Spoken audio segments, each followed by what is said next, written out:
Alhamdulillah, kita bersyukur kepada Allah pada pagi hari ini. Kita masih diberi kesehatan oleh Allah Subhanahu wa taala, umur panjang, sehingga pada malam hari ini kita bisa hadir ya. Dan saya juga bisa live ya. Ini adalah suatu nikmat karunia dari Allah tentunya. Jika bukan karena karunia Allah, izin Allah, tidak mungkin ya kita bisa melakukan sesuatu hal ya di dunia ini tanpa kehendak dan izin Allah Subhanahu wa taala. Ya, seperti itu. Termasuk sahabat-sahabat semua hari ini ya yang sudah bergabung ya di acara live ini. Ini semua adalah kehendak Allah ya. Semoga ya sahabat-sahabat semua Allah berikan kesehatan, dibarokahkan rezekinya ya. Dan semoga bagi sahabat-sahabat yang pada pagi hari ini Allah uji dengan bermacam-macam kesulitan ya. Tentunya ada yang diuji dengan ekonomi, ada yang diuji dengan kesehatannya ya, baik mungkin rumah tangganya, anak dan sebagainya, karena sesungguhnya semuanya itu adalah ujian bagi kita ya. Tinggal kita bersabar apa tidak, kan begitu. Adapun mungkin di antara sahabat-sahabat ya di hari ini, di pagi hari ini Allah berikan ya kelebihan ya, Allah berikan nikmat Allah Subhanahu wa taala ya. Tentunya layaknya kita bersyukur kepada Allah Subhanahu wa taala atas karunia yang Allah berikan kepada kita ya. Itulah ya, senantiasa kita bersyukur kepada Allah Subhanahu wa taala. Termasuk kita pada pagi hari ini tentunya bagi sahabat-sahabat yang hari ini ya Allah tetapkan ya kita ada di dalam Islam ya. Tentunya rasa syukur kita mengaplikasikan keislaman kita dengan senantiasa kita melaksanakan apa yang diperintahkan oleh Allah Subhanahu wa taala dan meninggalkan apa yang dilarang oleh Allah Subhanahu wa taala. Karena kita diciptakan oleh Allah Subhanahu wa taala tidak lain adalah untuk beribadah kepada Allah Subhanahu wa taala. Ya, baik sahabat-sahabat yang dirahmati oleh Allah Subhanahu wa taala, tentunya ya pada pagi hari ini kita untuk menyempatkan ya untuk bagaimana sih kan gitu. Karena sahabat semua ya, ketika kita hari ini menjadi umat Islam tentunya harus memahami rukun-rukun daripada rukun Islam. Ada yang menarik yang senantiasa kita perlu sekali yang memahami daripada rukun Islam. Yang pertama yaitu syahadat ya sahabatku ya. Karena kadang-kadang kita dengan memahami Islam itu ya loncat langsung kepada sholat, kan begitu ya. Karena di mana-mana kadang-kadang kita yang lebih luas yang kita bahas itu adalah sholat ya, rukun Islam yang kedua. Bagaimana sholat, rukun dan syaratnya, kan begitu ya. Terus sampai berapa kita harus hafal, dan kita memang harus benar-benar memahami bagaimana sholat itu, karena sholat itu adalah perintah Allah ya, merupakan rukun daripada rukun Islam ya, begitu ya sahabatku ya. Jadi namun ada yang kadang terlewatkan dan banyak sekali diantaranya ya sahabat-sahabat umat Islam yang kurang memahami dengan rukun Islam yang pertama yaitu syahadat ya. Tentunya memang syahadat ini ya rukun ya Islam yang pertama, yang dimana namanya rukun itu tidak boleh ditinggalkan ya sahabatku ya, syarat gitu. Maka diantara Islam ya sebagai umat Islam ini rukunnya itu, syaratnya itu harus dilaksanakan ya. Kalau mungkin secara ininya kita hafal ya, rukun Islam itu ada 5 ya, syahadat, sholat, zakat, nah, puasa, haji, seperti itu ya. Ketika kita memahami ya rukun Islam yang kedua, sholat, tentunya ada aplikasinya, ada pembuktiannya dengan ritual sholat yang 5 waktu ya, ada zuhur, asar, maghrib gitu kan, isya, subuh, itu 5 waktu itu tentunya bukan hanya sebatas keilmuan ya, namun bagi umat Islam ya itu wajib diaplikasikan ya sebagaimana yang sudah ditetapkan di dalam syariat, kan begitu, yang sudah dicontohkan oleh Rasulullah Shallallahu Alaihi Wasallam. Nah, begitu ya sahabatku ya, bahwa memang bagaimana sih aplikasi syahadat ya? Apakah harus diaplikasikan kan begitu? Ya jelas kan, namanya rukun bukan hanya dibaca kan, bukan asyhadu alla ilaha illallah wa asyhadu anna muhammadar rasulullah, bukan seperti itu.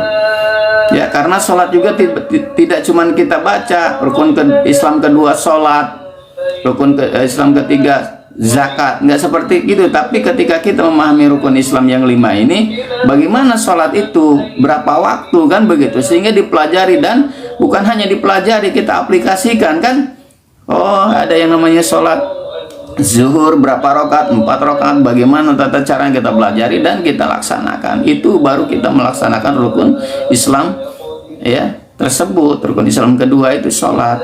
Begitu juga ada yang namanya zakat. Bagaimana zakat itu? Zakat itu mengeluarkan harta yang diatur ya sanisobnya kan begitu. Ada yang namanya ukurannya haul 1 tahun sekali dan sebagainya, itu sesuai dengan syariat kan begitu ya.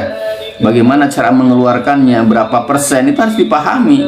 Setelah dipahami kita aplikasikan, karena itu rukun daripada rukun Islam. Maka kita ini jangan sampai ada kata pepatah Islam KTP, hanya di KTP kita udah statusnya Islam, tapi kita tidak memahami dengan keislaman. Tentunya ya Islam kita, agama kita tidak akan bisa menolong kita kalau hanya sekedar kita mengaku saja ya sahabatku ya. Maka ayo kita sama-sama kan kita memahami tentang, karena ini rukun sahabatku ya. Iya, syahadat itu bagian daripada rukun Islam, bahkan nomor wahid, nomor pertama, nomor ke-1 ya, yang mana sebelum kita mengenal rukun-rukun Islam yang lain, ada sholat, zakat, puasa, haji, itu kita harus pahami dulu ya rukun Islam yang pertama, yaitu syahadat. Bagaimana syahadat itu ya, bagaimana memahami syahadat itu dan bagaimana cara mengaplikasikannya syahadat itu ya sahabatku ya. Jadi jangan kita syahadat nggak paham langsung ke kedua, itu lebih fokus kan seperti itu. Jadi kembali lagi kepada tema ya.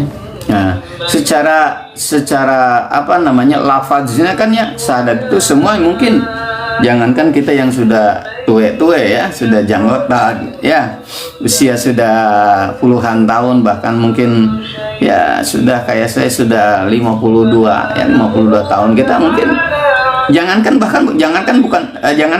kita kan untuk mengucapkan syahadat ya, binatang saja, burung itu kalau diajari itu fase, mungkin lebih fase burung dibanding kita ya manusia. Kita sudah tua, tidak begitu memahami kan begitu.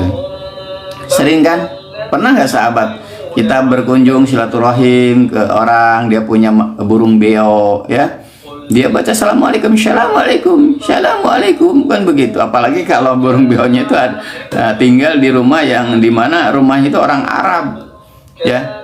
Untuk membacakan ya syahadat juga bisa itu, asyhadu alla ilallah, asyhadu alla ilallah begitu ya. Nah, kalau kita hanya sebatas itu, apa bedanya kita dengan burung, cuman hanya lafaz saja kan begitu. Maka tidak ada manfaatnya ya kalau tidak diaplikasikan dalam kehidupan kita ya. Coba kita lihat ya, ada burung ini tinggal di Viara oleh seorang ustadz, contoh umpamanya ya, dia diajari ya untuk berbicara, bahkan untuk mengucapkan kalimat-kalimat Quran pun dia diajarkan, sehingga baca syahadat pun dia pintar kan begitu. Tapi bagaimana si burung ini ketika dia mati ya, hilang tuh ya, kembali kepada tabiatnya. Nggak ada dia itu ketika mati asyhadu alla ilallah, la ilaha illallah, Allahu akbar, nggak bakalan. Karena apa yang diucapkan syahadat, apa yang diucapkan Allahu akbarnya hanya di lisan, tidak masuk ke dalam hati dan memang tidak diaplikasikan dalam perbuatan. Maka ketika datang kematian, kembali kepada tabiat binatangnya, suaranya yang aslinya yang dia muncul kalau udah mati. Nah begitu sahabat. Maka kalau kita hari ini sebagai umat Islam hanya fasih dalam membacanya saja syahadat, apa bedanya kalau begitu kan? Nah gitu ya sahabatku ya. Jadi pada pagi hari ini ya, kita harus benar-benar memahami. Setelah kita pahami baru kita laksanakan. Dan hari ini ketika kita hari ini sudah tua begini, ya kalau memang ini luput kita dalam memahami syahadat ini, tentunya harus kembali introspeksi. Jangan-jangan keislaman kita batal karena kita tidak memahami syahadat ini. Kalau udah batal gimana? Ya tidak sah semuanya. Contoh kita mau sholat harus wudhu, ya. Batal kita kentut atau apa yang membatalkan wudhu kita. Walaupun sholatnya bagus, diterima nggak sahabatku? Ayo, ya. Doa-doanya udah sesuai dengan apa yang diajarkan Rasulullah. Sesuai sholat Nabi, khusyuk, penuh keikhlasan, tapi wudhunya batal, diterima nggak itu?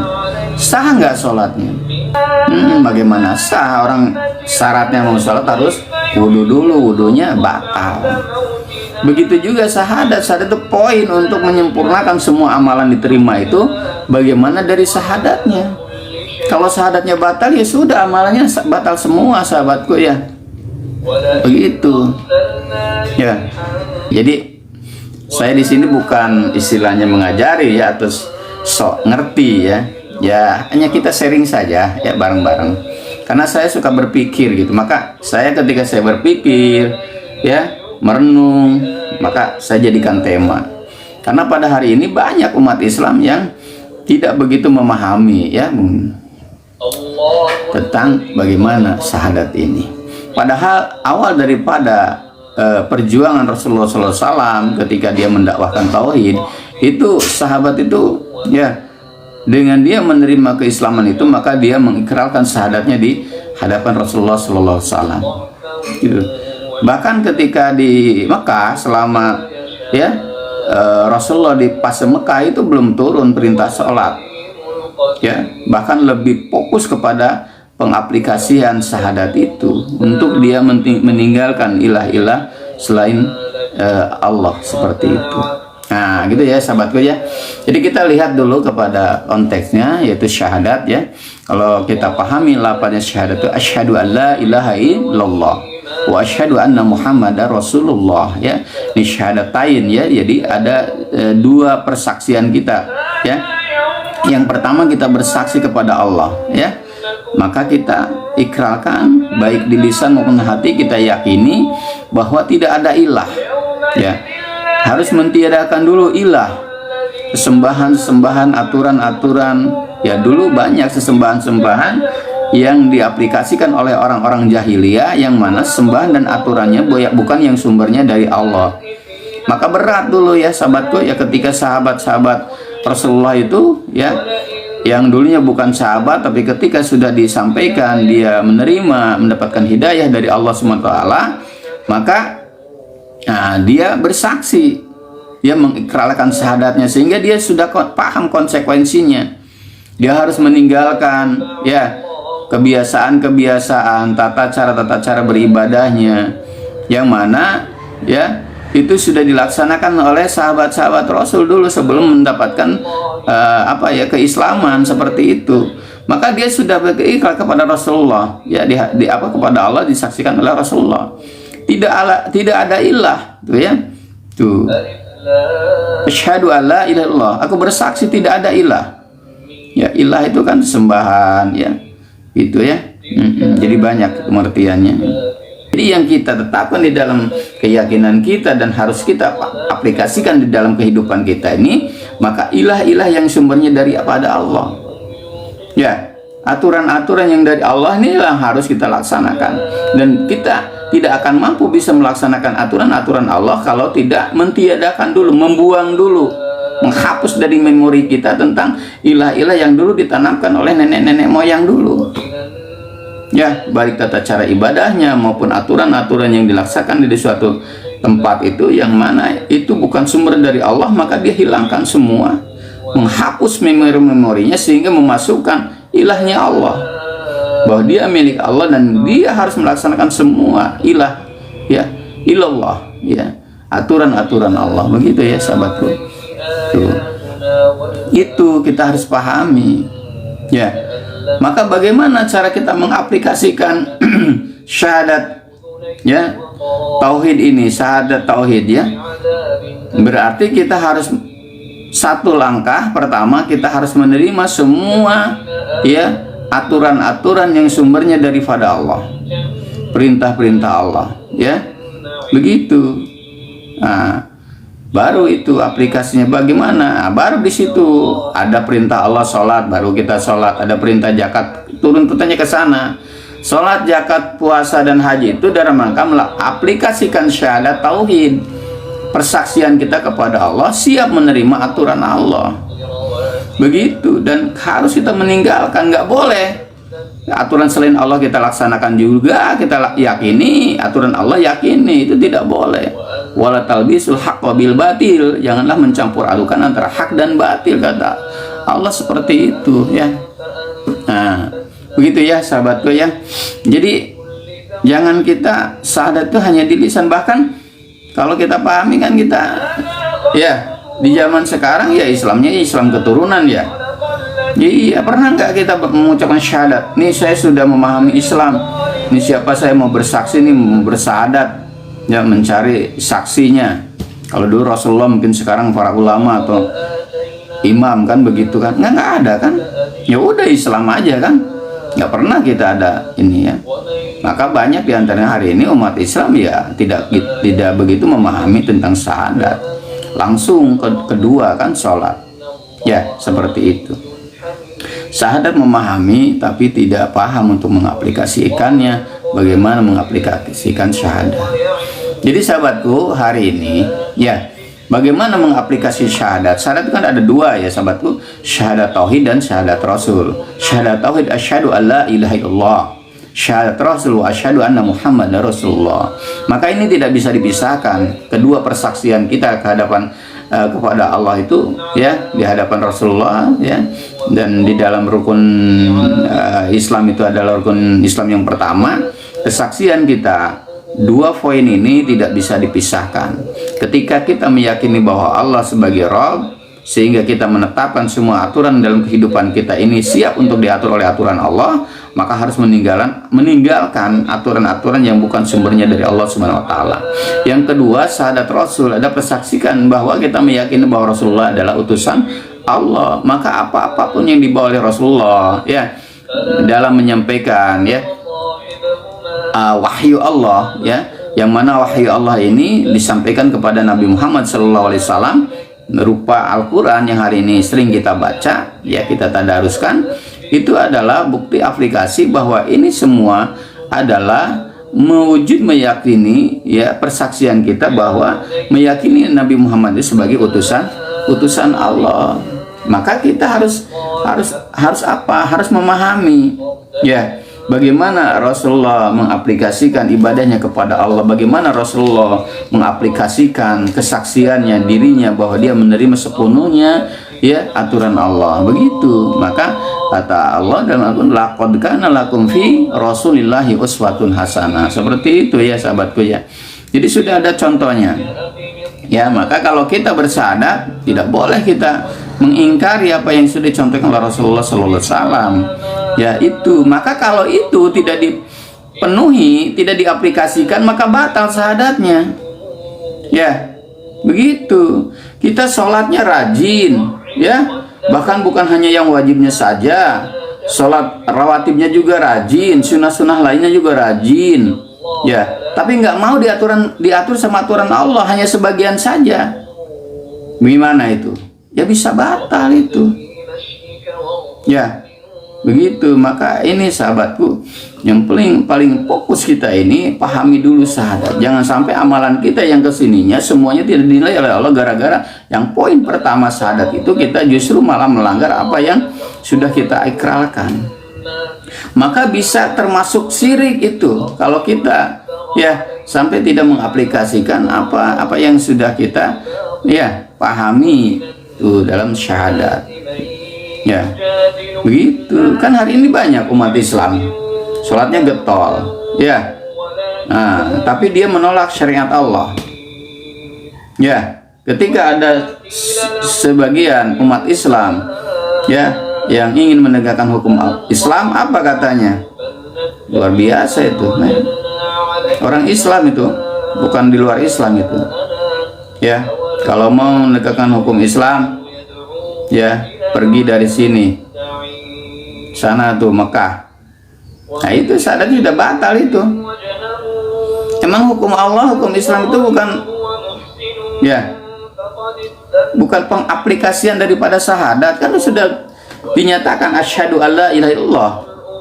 Ya, harus menetapkan semua aturan Allah. Kenapa kita menolak?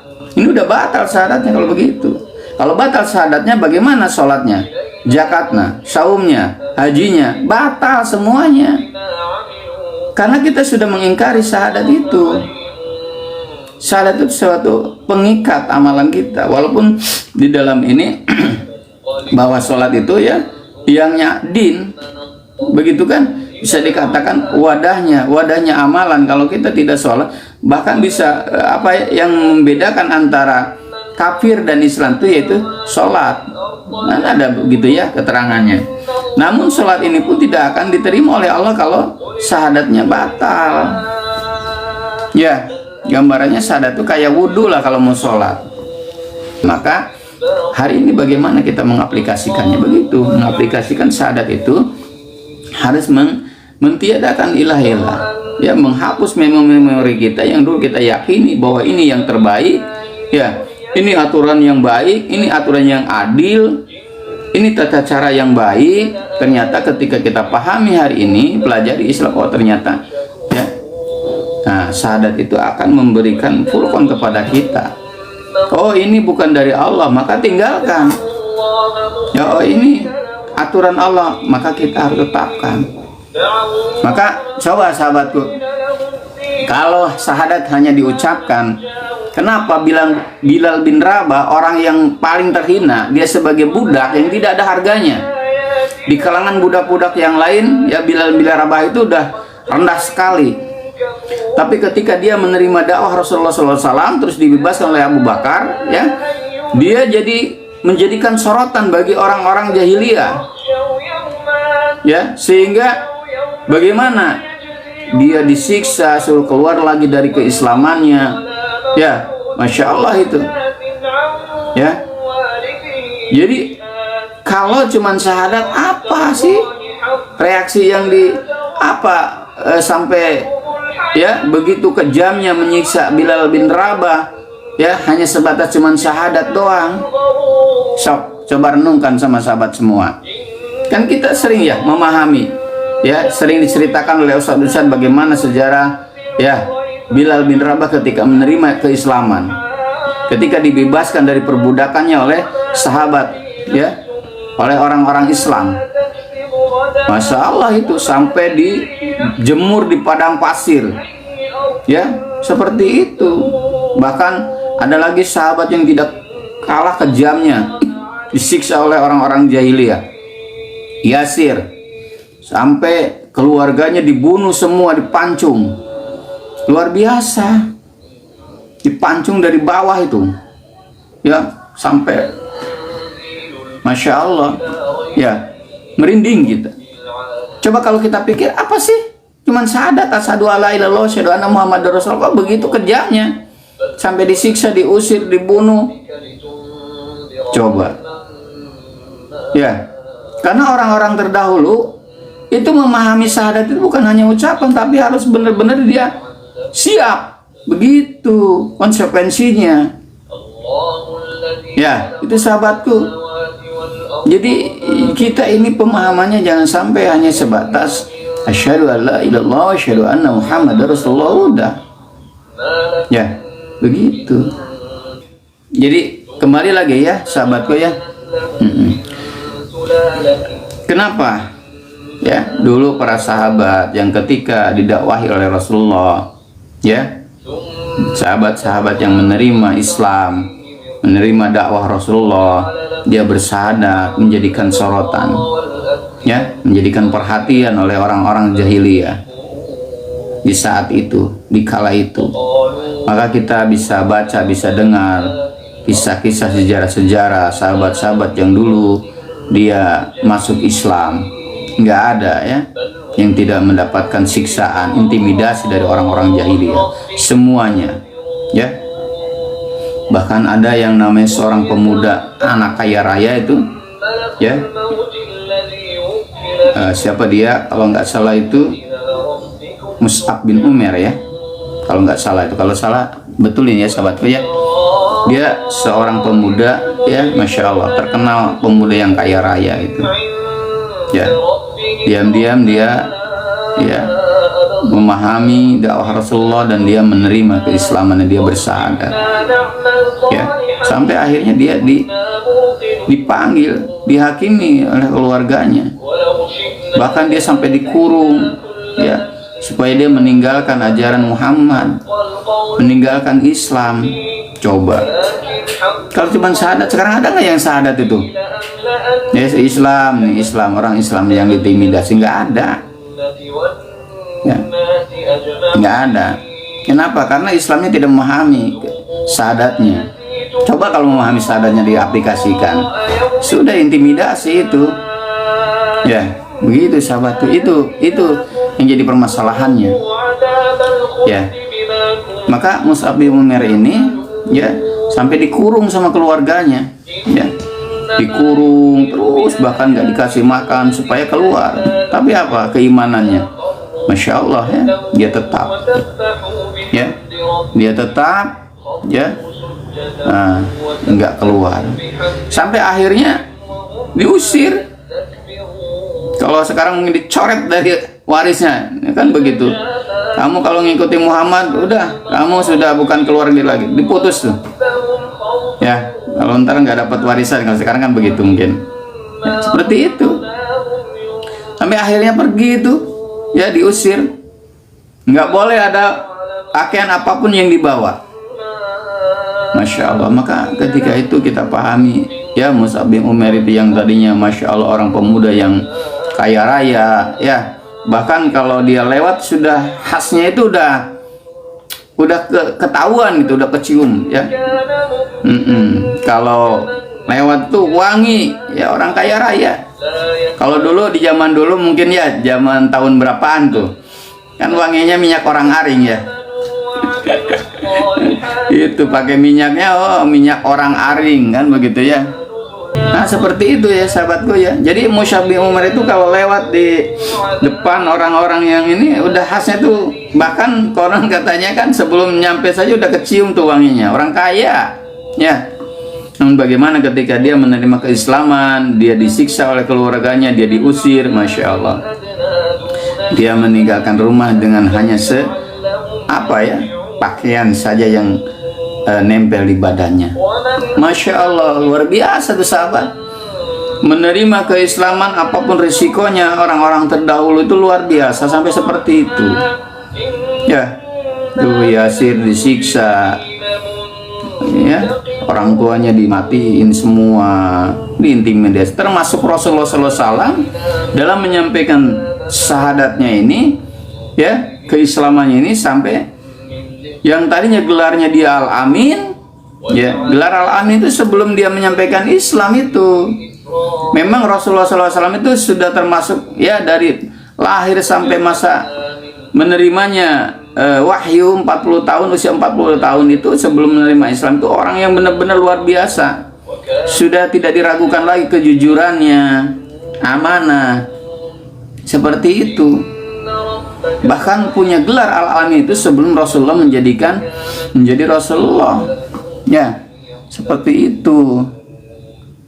Maka bagaimana tuh 100 derajat kan begitu ya, berubah gitu. Yang tadinya Rasulullah itu disanjung seorang Al-Amin yang dapat dipercaya, tapi ketika dia menyampaikan tentang la ilaha illallah, bahwa kita harus melaksanakan aturan Allah, bagaimana? Lu gila Muhammad, majnun kan begitu. Bukan hanya sebatas hinaan begitu, tapi fisik juga mendapatkan perlakuan yang sadis gitu ya. Bahkan Rasulullah sempat ketika dakwah ke Taif itu ya, dia mengumpulkan sahabat-sahabat, saudara-saudaranya di Taif itu, banyak saudara-saudaranya, bahkan paman-pamannya dipanggil ya untuk dia menyampaikan apa sambutannya. Masya Allah, langsung lu gila, majnun lu, bahkan dilempari Sampai dalam sejarah itu Rasulullah sampai giginya copot berdarah itu. Coba itu untuk mengaplikasikan syahadat sampai gigi darah, apa giginya berdarah. Ya, tuh kotoran yang dilemparkan udah begitu dianggap orang hina, dibunuh, diusir. Seperti itu pertama tahapan untuk mengaplikasikan syahadat itu. Orang-orang yang sudah bersyahadat itu seperti itu. Perlakuan orang-orang kafir itu, orang-orang jahiliyah itu yang tidak menerima keislaman, seperti itu perlakuannya dulu. Ya, gitu sahabatku ya. Jadi jangan sampai kita tidak memahami, maka aplikasikan syahadat kita ini. Ya, dengan apa? Meyakini bahwa aturan-aturan Allah ini yang wajib kita laksanakan di dunia ini, jangan kita ingkari, jangan kita kafiri. Ya, itu walaupun kita dalam perjuangan untuk melaksanakan syariat Allah, melaksanakan mengaplikasikan syahadat ini, kita belum mampu secara totalitas. Namun di dalam diri kita ini berjuang ingin melaksanakan mengaplikasikan syahadat kita. Jangan sampai sudah tidak berjuang membenci orang-orang yang ingin menegakkan hukum Allah, ingin mengaplikasikan syahadat. Luar biasa kan? Luar biasa itu bukan luar biasa hebat, itunya. Naudzubillah. Coba sahabat, banyak nggak hari ini umat Islam yang seperti itu? Ya, sholatnya rajin, tapi menolak syariat Allah, menolak hukum Islam, bahkan sistem Islam yang sudah dicontohkan oleh Rasulullah dan para sahabat, sistem khilafah pun dia benci. Tidak segan dia mempengaruhi orang-orang yang lain, orang-orang Islam, untuk membenci orang-orang yang ingin mendekatkan hukum Allah. Tuh, seperti itu. Kalau begitu sama enggak tuh kayak dulu? Kalau kita mengaplikasikan syahadat, sama akan didapati sebagaimana dulu para sahabat, para nabi mendakwahkan hukum Allah. Dakwah tauhid la ilaha illallah banyak.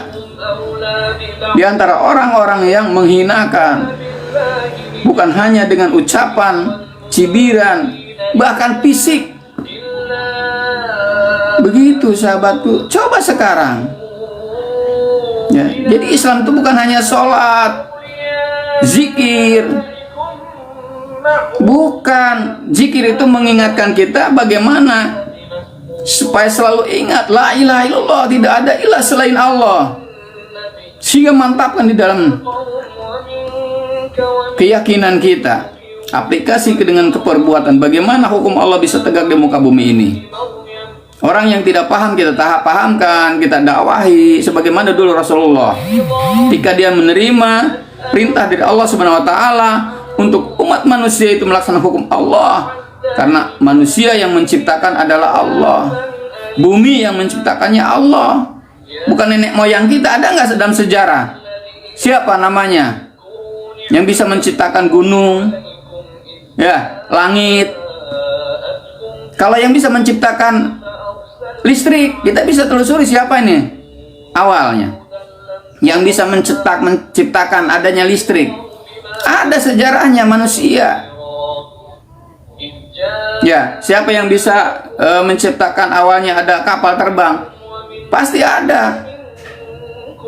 Tapi siapa diantaranya sehebat apapun manusia yang bisa menciptakan gunung, menciptakan langit, laut? Oh, laut itu diciptakannya oleh Dr. Andes, profesor apa dulu di beko, pakai beko. Nggak ada, semuanya ciptaan Allah. Maka sangat layak sekali kita melaksanakan hukum Allah. Sangat durhaka, sangat zalim sekali kalau manusia yang diciptakan oleh Allah, fasilitas semua ini milik Allah, kita menolak hukum Allah. Yang paling ironisnya kita sudah bersyahadat. Ya, orang Islam. Kalau memang bukan Islam, oke lah, dia sudah jelas tidak menerima, kafir dia. Tapi orang Islam menolak hukum Allah. Na'udzubillah minal